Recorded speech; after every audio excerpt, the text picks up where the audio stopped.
अस्सलाम वालेकुम नाजरीन, क्रिटिकल टॉक में खुश आमदीद। नाजरीन, ताज़ो पाकिस्तान हुकूमत अचानक इहो अहम ऐलान कयो आहे जेके इलीगल इमिग्रेंट्स आहिनि उन्हनि खे 31 अक्टूबर ताईं हिन मुल्क मां निकिरी वञणु घुरिजे या मुल्क छॾे पंहिंजनि जेको आहे उहा जेके उन्हनि जा नेटिव कंट्रीज़ आहिनि उन जी तरफ़ वञणु घुरिजे। उनमें ख़ासि करे जेके अफ़गान इमिग्रेंट्स आहिनि जेके हिते 30 सालनि खां वठी तरसियल आहिनि उन्हनि खे इहो ख़ासि अल्टीमेटम आहे 31 अक्टूबर जो। हाणे इहो ॾिठो वञे त इन सॼे मूवमेंट जे पोयां कहिड़ा मुहरकात आहिनि। हुकूमत अचानक इहो अल्टीमेटम, हालांकि इहे इन इलीगल इमिग्रेशन जे ख़िलाफ़ हिते सिंध में ख़ासि करे मुख़्तलिफ़ क़ौम परस्त ऐं सियासी धुरियूं आवाज़ उथारींदियूं रहियूं आहिनि, लेकिन उन सिलसिले में पाकिस्तान गवर्नमेंट कॾहिं बि अहिड़ो अचानक एक्शन नाहे वरितो। लेकिन सेप्टेंबर ऐं ख़ासि करे अक्टूबर जे महीने में उन इलीगल इमिग्रेंट्स जे ख़िलाफ़ एतिरी अचानक सरगर्म मूवमेंट जे ख़िलाफ़ जे पोयां पस मंज़र में कहिड़ा मुहरकात आहिनि। पाकिस्तान गवर्नमेंट खे अहिड़ी अचानक कहिड़ी सुजागी अची वई त इन सॼी इलीगल इमिग्रेंट्स खे हितां मुल्क बदर करण जो जेको आहे उन्हनि प्रोग्राम ठाहियो आहे। असां हिन प्रोग्राम में ख़ासि करे ॻाल्हाईंदासीं इलीगल अफ़गान इमिग्रेंट्स ऐं हुकूमत जे हिन जेको इनिशिएटिव आहे ऐं उन सभिनी सवालनि जे जवाब ऐं उन सॼे मौज़ू ते ॻाल्हाइण लाइ असांखे हिन प्रोग्राम में जॉइन कयो आहे SUP जे सीनियर नायब सदर साईं जगदेश आहूजा साहिबु। साईं वॾी महिरबानी तव्हां असांखे जॉइन कयो। साईं, पहिरियां त इहो ॿुधायो त हीउ अचानक जेको इंस्टेंट मूव आहे इन जे पोयां कहिड़ो पस मंज़र आहे या कहिड़ी उन जे पोयां मुहरकात आहिनि? तारीख़ जे शागिर्द हुजण जी हैसियत सां मां चई सघां थो त का बि शइ दुनिया में अचानक त हूंदी कोन्हे का, उनजे पोयां हिकिड़ी पूरी तारीख़ हूंदी आहे। त जेको तव्हांखे बिल्कुलु लॻे थो त इहो अचानक थियो आहे, मुंहिंजे नज़र में इहो अचानक न आहे। ऐं इन जा जेके सबब आहिनि पाकिस्तान जी इस्टेब्लिशमेंट जे अंदरि जेका आयल तब्दीली आहे। मां पाकिस्तान जी तारीख़ खे 9 मई खे हिकिड़ी जेको आहे न ब्रेकिंग पॉइंट थो सम्झां त 9 मई खां अॻु ताईं जेका असांजी इस्टेब्लिशमेंट हुई, जंहिंखे जेको आहे एक्स आर्मी चीफ ऐं जेको आहे जनरल बाजवा ऐं जनरल फैज़ पे रिप्रेज़ेंट कयो, एसि ताईं जेका पॉलिसी हुई उहा गुड काप बैड काप वारी पए हली। ऐं तव्हां ॾिठो त जीअं ई जेको आहे अमेरिका में जेको आहे इनख़ला कयो कतर पैक्ट तहत, इहो बि तालिबान ऐं अमेरिका जो पैक्ट हो, उन तहत निकिता हुआ।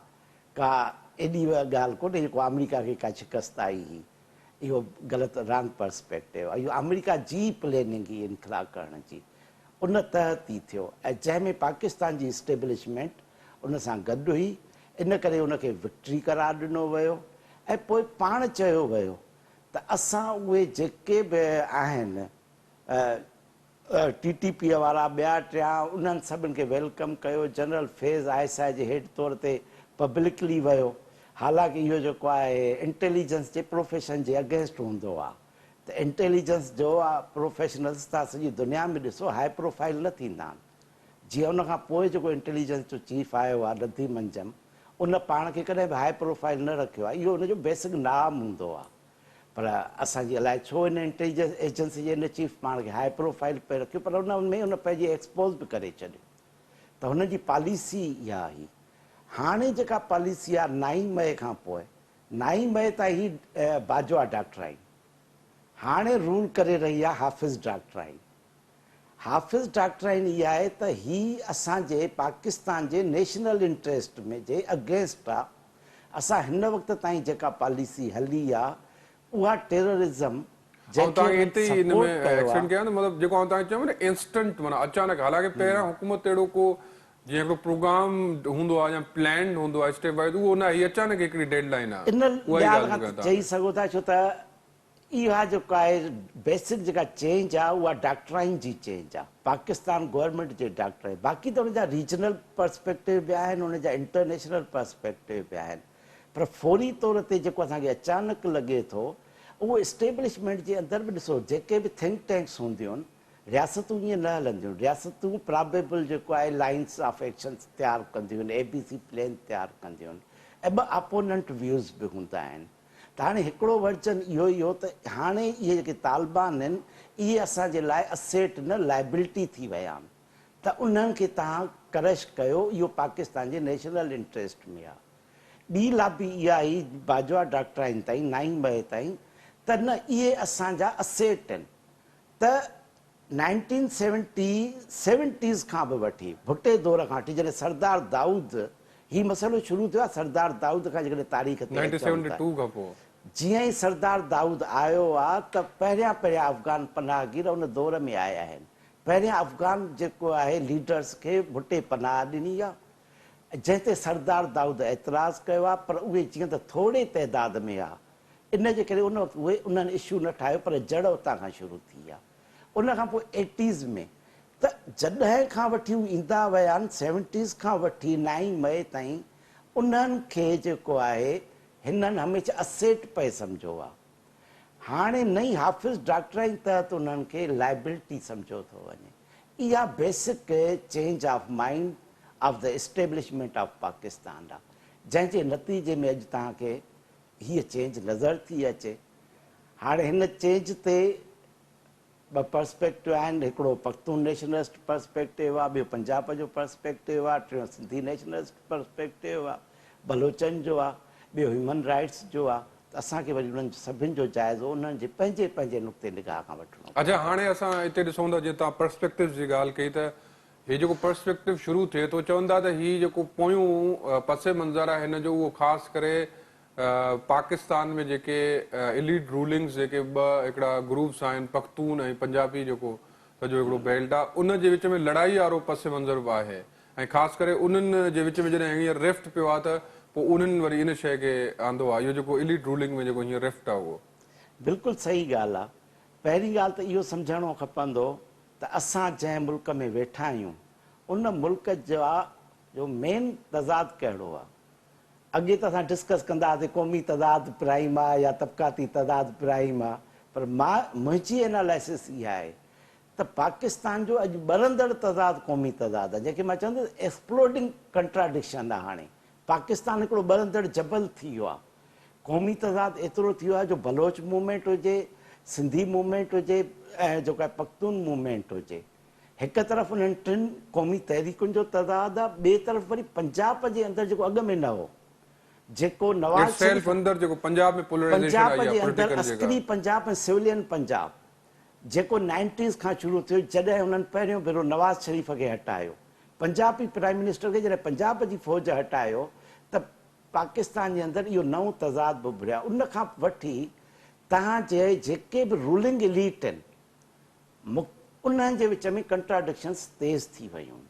याने तव्हां ॾिसो, असां वटि जेका हुकूमत आहे, चवंदा त आहिनि जमहूरियत, पर असुलु रूल हमेशह हिते जेको आहे 1951 खां पोइ मां चवंदुमि, लियाकत अलीअ जे मर्डर खां पोइ पंजाब जे ब्यूरोक्रेसी ऐं आर्मीअ कई आहे। हू वॉज द जनरल ज़ियालत, he belongs to Punjab, may be the immigrant Punjab Jalandhari. ऐं इन सॼे में जेको हू चवंदो मे और मेरे रुफ़का, त उन में केरु हुया, उन में वरी जेको पोयां इस्लामाइजेशन मूवमेंट वारो जेको उन अंसर ते पोइ था अचूं। पहिरीं असां रियल फैक्टर ते था अचूं, जेका अॼु असां कंसर्न आहे।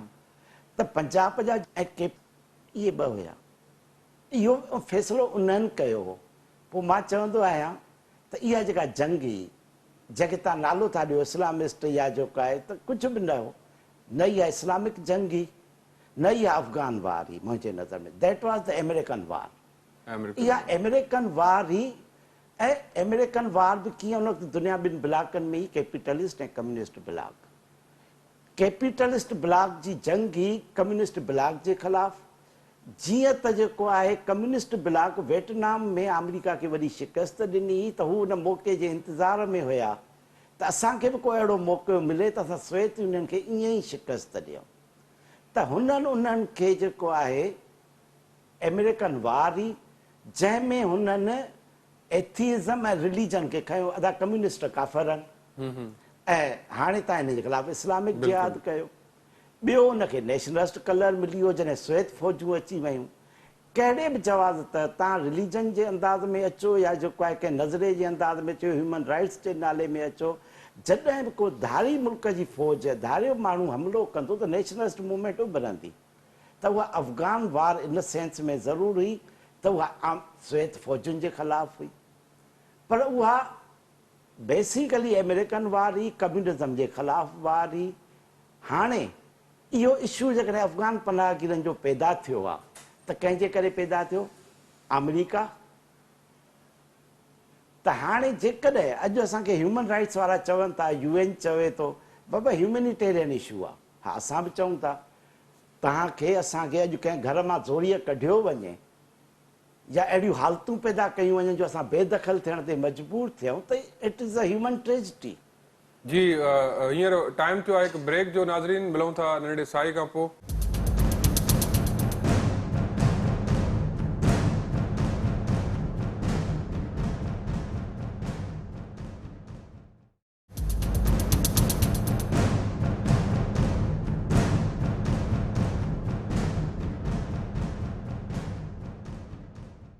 हाँ जी, वेलकम बैक नाज़रीन। आहूजा साहब इहो ॿुधायो त हीउ जेको सॼो पसे मंज़र आहे इस्लामी जेका लबादा में जेका जंग मड़ी वई अफ़गानिस्तान अफ़गान वार, उन खां पोइ वरी उन जा जेके कॉन्सिक्वेंसिस, आइसोलेशन हिकिड़ी आई पाकिस्तान जी तारीख़ में 90s खां पोइ आइसोलेट थी वियासीं, उन खां पोइ हीउ इशू डंप थी वियो हुयो बिल्कुलु। पर तव्हांजी ॻाल्हि त इहे सॼो प्रायोरिटीज़ जेके हुयूं उहे हुन में हुयूं, मतिलबु जर्नल्स जी प्रायोरिटीज़ ही सॼो इशू आयो आहे। पर हीउ जेको मौजूदु इन जी कुझु पॉइंट्स असांखे इहो सम्झायो त हाणे इंस्टेंट कहिड़ी ज़रूरत पई आहे पाकिस्तानी गवर्नमेंट खे जो हिनखे जेको आहे अफ़गान इमिग्रेंट्स जे ख़िलाफ़ हिन हिकिड़ो एक्शन कयो आहे, प्लान मतिलबु प्रैक्टिकल एक्शन। ऐं ॿी ॻाल्हि त हिकिड़ो उनजे पोयां हिकिड़ो इहो बि आहे त जेका रिफ्यूजी एड हुई उहा पाकिस्तान जी उहा बंदि थी वई आहे, या अमेरिका ते हिकिड़ो, या अफ़गान जेके तव्हांजी ॻाल्हि हुनजा जेके गुड बुक्स हुया, तालिबान जेको हुयो उनजे गुड बुक्स में हुयो, तव्हांजी ॻाल्हि जीअं ॿुधायो असेट्स हुया, उहे हुनखां हाणे हथनि मां छॾाईंदे नज़र पिया अचनि। उन्हनि खे इहो हिकिड़ो धमकी ॾियणु त बाबा उन्हनि खे वञी उन्हनि खे उनजा जेके रिफ्यूजीज़ आहिनि उन्हनि खे बेक कयो त जीअं उन ते बर्डन पए हिकिड़ो इकोनॉमिक। त इन जे बारे में तव्हांजो छा ख़्यालु आहे? ॾिसो, हीउ बेसिकली जेको एॾो ड्रास्टिकली खयो वियो आहे, जेको मां सम्झां थो त ईअं न आहे त को आयवाश आहे, इहो जेन्युअन स्टेप खजी रहियो आहे तव्हांजे मां। पर छाजे करे आहे? उहो को सिंध जे मुफ़ादनि जे करे न खयो वियो आहे, न बलोचनि जे, न पख्तून जे, पाकिस्तान जे एग्ज़िस्टेंशियल थ्रेट जे करे थियो आहे। पाकिस्तान अॼु पंहिंजे वजूद जी जंग थो लड़े। हुननि खे इहो थो महसूसु थिए, ख़ासि तौर ते जॾहिं ब्लड बॉर्डर्स जा मैप्स अचनि था त पाकिस्तान खे अमेरिका ऐं इंडिया टोड़े पंहिंजो हुनजो वजूद ख़तमु करणु था चाहिनि। ऐं उन लाइ उन्हनि हिकिड़ी टू प्रोज्ड स्ट्रेटजी ठाही आहे, ॿितरफ़ी जंग, ओलह खां बि ओभर खां बि। त हाणे जेसिताईं उहे अफ़गान पनाहगीर, अफ़गान तालिबान पाकिस्तान जे कंट्रोल में हुया त तेसिताईं उन लाइ असेट आहे। पर हिननि खे पोइ ख़बर पई, असां उन वक़्तु ई चऊं पिया त हीउ तमामु वॾो धोखो थी रहियो आहे पाकिस्तान सां। हीउ जेको इनख़ला थी रहियो आहे, अमेरिका पंहिंजा मॉडर्न हथियार उते छॾे बगराम में निकिरी वियो आहे, त इहे हथियार देरि सवेर पोइ पाकिस्तान जे ख़िलाफ़ु इस्तेमालु थींदा।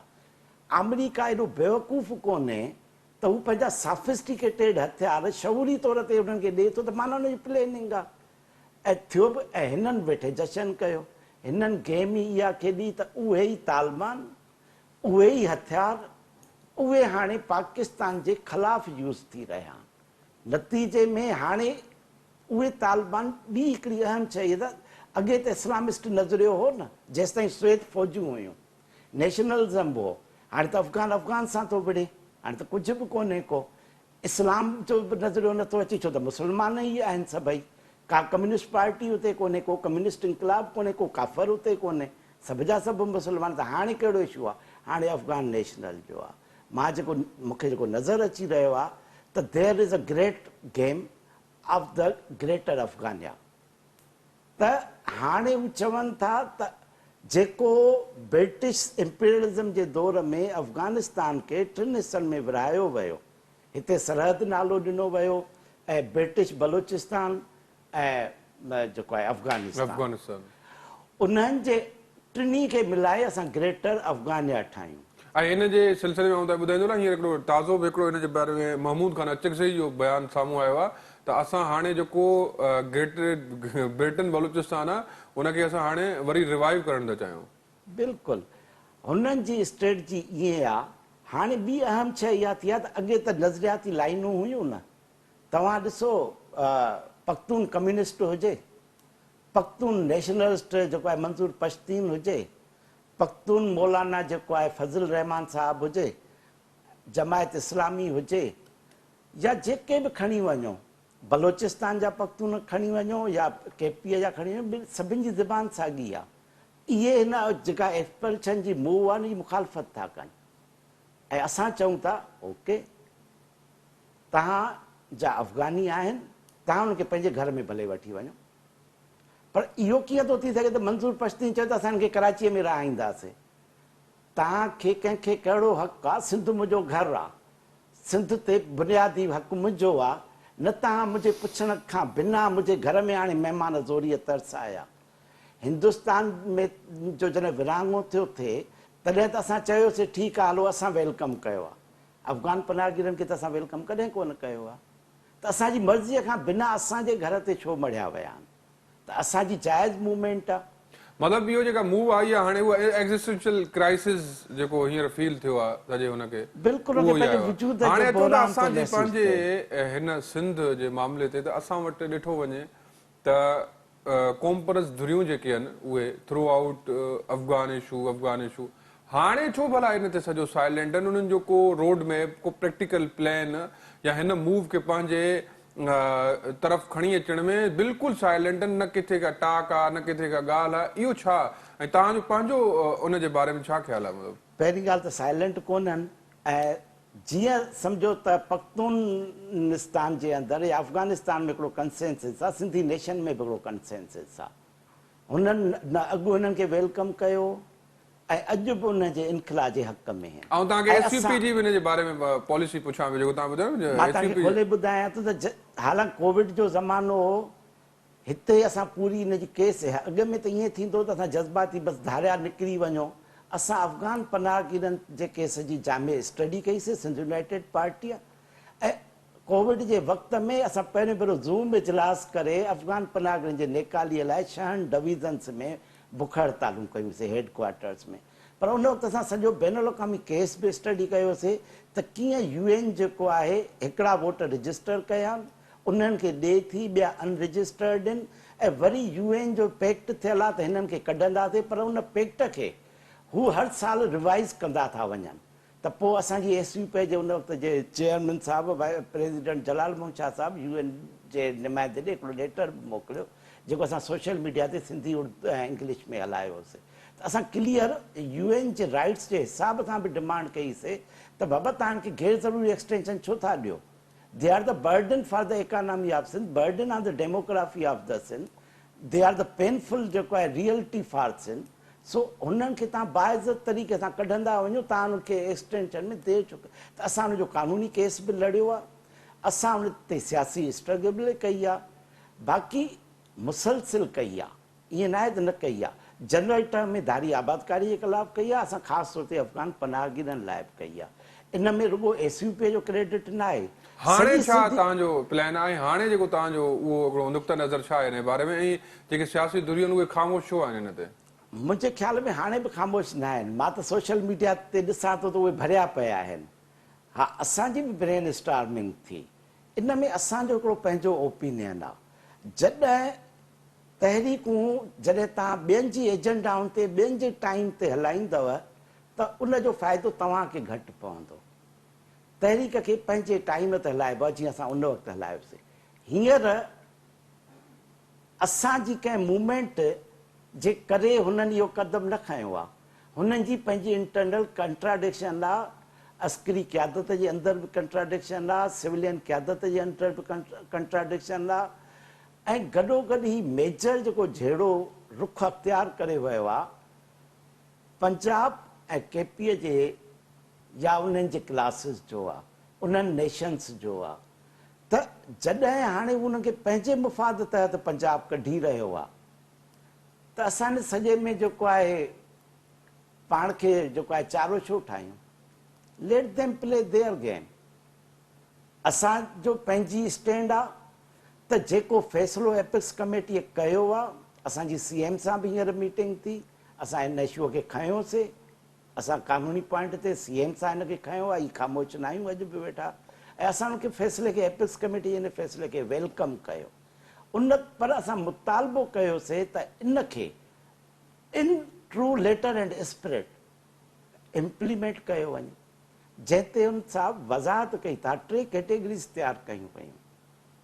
पहिरीं इलीगल ऐं ख़ासि तौर ते उहे जेके क्राइम में मुलविस आहिनि, उन खां पोइ वेंदे उहे बि जिन इलीगल डॉक्यूमेंट्स ठहिराए पाण खे रजिस्टर करायो आहे। दैट इज़ गुड स्ट्रेटजी, असां उनखे वेलकम था कयूं। त जॾहिं हिकिड़ी सुठी मूव थी रही आहे त पोइ असां हरू भरू नफ़रत जे तूफ़ान खे छो उभारियूं?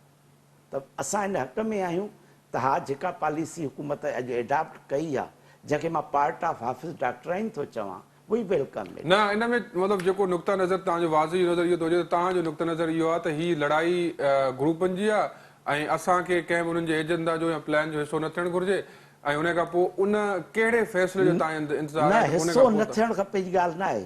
इन में हाणे स्टेट ऑफ पाकिस्तान करंटली असांजे नज़र में राइट पॉलिसी एडॉप्ट कई आहे, उहा वेलकम इट।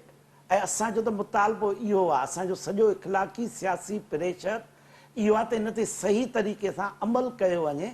ऐं सिंधी क़ौम खे बि इहो ई आहे त जिते जिते बि हुननि खे अफ़गान पनाहगीर नज़र अचनि था, उन्हनि खे रिपोर्ट कनि।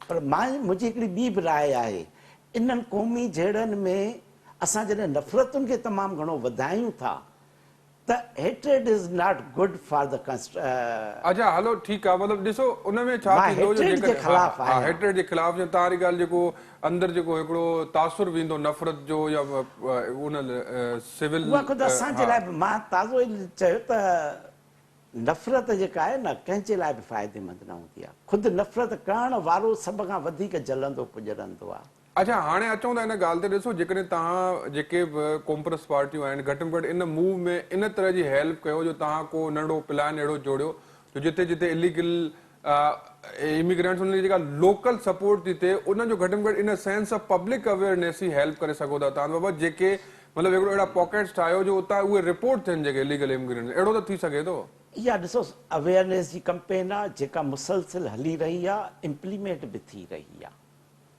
त इहा बहितर आहे। उनखे तव्हां उन हद ताईं रखो।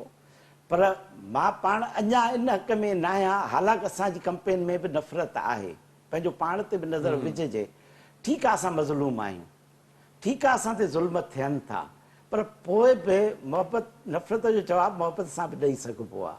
त मां त इन हक़ में आहियां त हिननि खे रेस्पेक्टफुल वे सां कढण जा रस्ता कढो। ऐं मां त ॿी ॻाल्हि करण जे हक़ में आहे, भई तव्हां चओ था अफ़गानिस्तान जी सूरत हाल ख़राबु आहे, त मां जेका पहिरीं ॻाल्हि कई, हिननि खे आणण जा रेस्पॉन्सिबल केरु आहिनि? America, NATO countries, American allies including Israel and Saudi Arabia. उन्हनि सभिनी अफ़गान जिहाद खे सपोर्ट कयो हो। इसराइल जे रोल ते कोई ॻाल्हाईंदो कोन्हे, त पोइ उहे समूरा मुल्क जिन लखे अफ़गाननि खे पंहिंजे वतन खां बेवतन कयो, उहे उन्हनि खे रहाइनि। अमेरिका इमिग्रेंट कंट्री आहे, इज़राइल इमिग्रेंट कंट्री आहे, कैनेडा इमिग्रेंट कंट्री आहे, ऑस्ट्रेलिया इमिग्रेंट कंट्री आहे, यूके वेलकम कंदो आहे। रहायो उते सभ खां वधीक ख़ुशि रहंदा, उते उन जा इंसानियत सभ खां वधीक महफ़ूज़ रहंदा। सऊदी अरब उन्हनि खे फिनांस कयो, अमीर मुल्क आहे, पाकिस्तान त ग़रीब मुल्क आहे। अच्छा हाणे अचूं था हिन सऊदी जी अरब रहायो उन्हनि खे। प्रैक्टिकल जेका उहो हिकिड़ी पिक्चर आहे जेका 31 अक्टूबर खां साम्हूं ईंदी, तव्हांखे छा थो लॻे त हुकूमत हिन जे ख़िलाफ़ को वॾो एक्शन कंदी ऐं हुनजे रद्द अमल में को हिते इहो ॾिठो? अच्छा हिकिड़ो जेको पर्सपेक्टिव आहे हिन जो जेको अचे थो उहो इहो आहे त इहा जेका मूव आहे सॼी उन में अॻे हली करे जेकॾहिं हुन जा कॉन्सिक्वेंसिस कहिड़ा बि निकिरनि था, जेकॾहिं को अहिड़ो मतिलबु ज़मीनी लेवल ते को अहिड़ो को जंहिंखे पाण चऊं त हिकिड़ा वाक़ियात रोनमा थियनि था जंहिंजे नतीजे में इलेक्शन खे डिले कराइण वारो जेको तासुर आहे, इन जे मतिलबु इन पॉइंट ऑफ व्यू सां तव्हांजो केतिरो? अफ़गान इशूअ जो इलेक्शन सां को ताल्लुक कोन्हे। कुझु माण्हू चवंदा त उनखे कुझु अहिड़ा इंसिडेंट्स अचनि था थी सघे इलेक्शन डिले थी वञे या कुझु अहिड़ो थी वञे, छो त रिएक्शन त ईंदो न अफ़गानिस्तान अफ़गान जेके पनाहगीर उन्हनि जे न। मुंहिंजे नज़र में अफ़गान इशूअ जी हिन पॉलिसीअ सां इलेक्शन जो को वास्तो कोन्हे। इलेक्शन जे थियण न थियण जो सॼो ताल्लुक इंटरनल पॉलिटिक्स सां आहे, अफ़गान इशूअ सां कोन्हे। अफ़गान इशूअ में मूंखे जेको वॾे में वॾो थ्रेट फील थींदो आहे त हिन वक़्तु त बाय हार्ट बाय माइंड उन्हनि जी इहा पॉलिसी आहे, उन ते अमल कंदा। हाणे ॿिनि क़िस्मनि जा प्रेशर ईंदा। हिकिड़ो जेको आहे पख्तून नेशनलिस्टनि जो प्रेशर जेको अची वियो आहे, ॿियो इंटरनेशनल ह्यूमनिस्टनि जो जेको UN जो जेको प्रेशर अची वियो आहे। त इहे प्रेशरनि जे करे ऐं ॿियो इंटरनली ॾिसो पाकिस्तान जी 79 खां वठी 9 मई ताईं पॉलिसी इन्हनि खे पालण जी रही आहे त ज़रूरु अॼु बि इस्टेब्लिशमेंट जे अंदरि हिकिड़ी लॉबी हूंदी जेका इन पॉलिसीअ जे अगेंस्ट हूंदी छो त इहा वीकर आहे इहा न्यू इस्टेब्लिशमेंट आई आहे उन केतिरी आहे नो वन नोज़ त उहे इंटरनली केतिरा स्ट्रांग आहिनि हा ऐं ॿियो इन जे करे छा थो थिए इन सां तमामु वॾी ब्लैक इकानमी डिपेंडेंट आहे हिते ॾिसो था ज़मीन हिकिड़े टुकड़े ते 10 खून थी वेंदा आहिनि त तव्हां जॾहिं अर्बन डॉलरनि जी इकानमीअ खे जेको आहे लत ॾींदव त जिन माफ़ियाउनि जा मुफ़ाद उन सां जुड़ियल हूंदा उहे इन हाफ़िज़ डॉक्टरनि खे ओवरथ्रो करण जी कोशिशि कंदा या ब्रेक ॾियण जी कोशिशि कंदा हाणे उन जो नतीजो नो वन नोज़ त हू केतिरो उनजी ग्रिप आहे मां त अॼुकल्ह हिन दौर खे जेको चवां थो पियो नालो ॾिनो आहे पंहिंजे एनालाइसिस में त पेरिस्ट्राइका विथ आयरन फिस्ट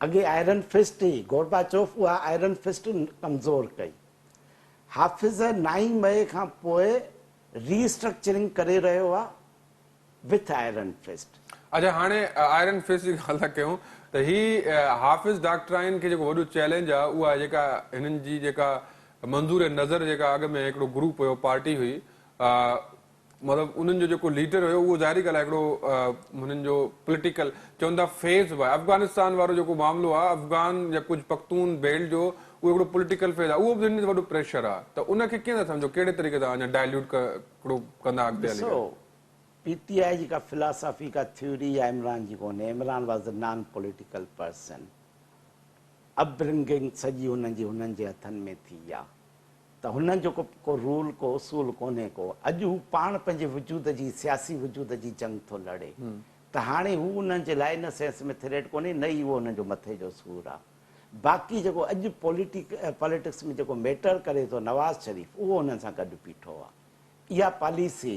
कराचीअ जे अंदरि MQM खे क्रैक डाउन करणो सिंध में धाड़ेलनि खे क्रैक डाउन करणो उहा तॾहिं कामयाबु वई जॾहिं राहिल शरीफ़ ऐं नवाज़ शरीफ़ हिक पेज ते अची इहो ऑपरेशन कयो त कामयाबु थी वियो चंद महीना लॻा 35 सालनि जी दहशतगर्दी ऐं धाड़ेल गर्दी चंद महीननि में हुननि 17 में ख़तमु करे छॾी जॾहिं अस्करी पंजाब ऐं सिविलियन पंजाब हिक पेज ते अचनि था ऐं डिटरमाइन था थियनि त हीउ कमु असांखे करिणो आहे त पोइ हू करे था वञनि त हींअर बि अस्करी पंजाब ऐं सिविलियन पंजाब ॿई यूनिफाइड आहिनि त हा अफ़गान पनाहगीर हाणे असांजे लाइ लाइबिलिटी बणिजी आहिनि हाणे उन्हनि खे धिकणो आहे साइड ते करिणो आहे ऐं इन्हनि खे हार्मलेस ठाहिणो आहे त हिकु हद ताईं उन्हनि खे कामयाबी मिलंदी पर इन जी कामयाबी जो सॼो दारोमदार इन ते आहे त पाकिस्तान जे पावर ते हाफ़िज़ जी ऐं नवाज़ शरीफ़ जी ग्रिप केसि ताईं मज़बूत रहे थी ओसि ताईं इहा पॉलिसी हलंदी जॾहिं हुनजी ग्रिप कमज़ोर थी वई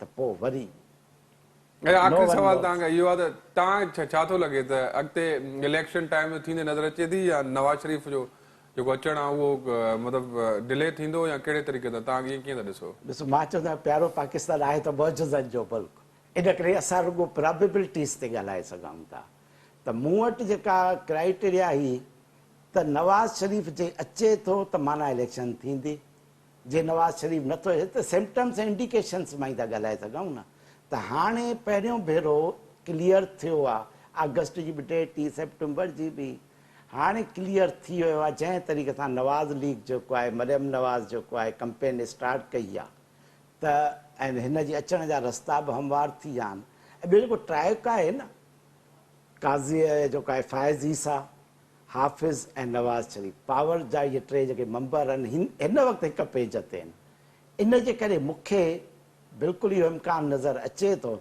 त इलेक्शन फेबरवरी में थी वेंदियूं ऐं हीउ कंहिंजो को न को सेटअप कंदा न थियण जो रुॻो हिकिड़ो चांस आहे त जेकॾहिं